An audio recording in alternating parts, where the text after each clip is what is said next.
Magandang araw po sa inyong lahat. Sa ating paghahanap buhay, madalas ba nating naiisip kung paano isinasama ang ating pananampalataya sa ating pang-araw-araw na gawain, lalo na sa ating trabaho?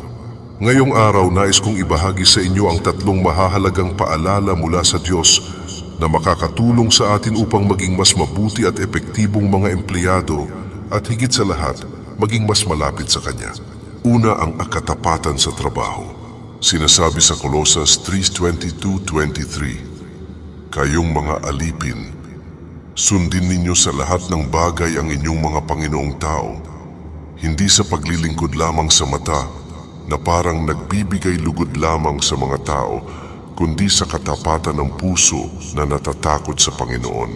Ano man ang inyong ginagawa, gawin ninyo ng buong puso, na parang sa Panginoon kayo naglilingkod at hindi sa mga tao."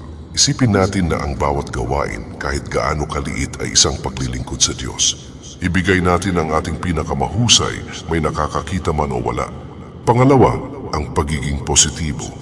Sa Filipos 2:14-15, ipinapaalala sa atin na gawin ninyo ang lahat ng bagay na walang mga pagbubulong-bulungan at mga pag-aalinlangan, upang kayo'y maging walang kapintasan at walang sala, na mga anak ng Diyos na walang tungis sa gitna ng isang lahing baluktot at masama, na sa gitna nila'y lumiliwanag kayong gaya ng mga ilaw sa sanglibutan.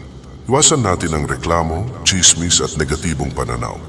Sa halip, maging inspirasyon tayo sa ating mga kasamahan sa pamamagitan ng ating mabuting halimbawa. At panghuli, ang matalinong paghawak ng pera. Ayon sa Leviticus chapter 16:10-11, ang tapat sa kakaunti ay tapat din sa marami, at ang di matuwid sa kakaunti ay di rin matuwid sa marami.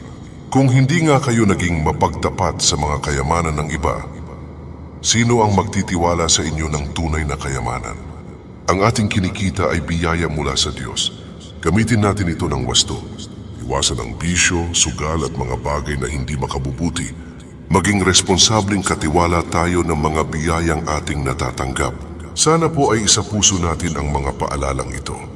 Naway maging gabay ang mga ito, hindi lamang sa ating trabaho, kundi pati na rin sa ating pang-araw-araw na pamumuhay. Maraming salamat po.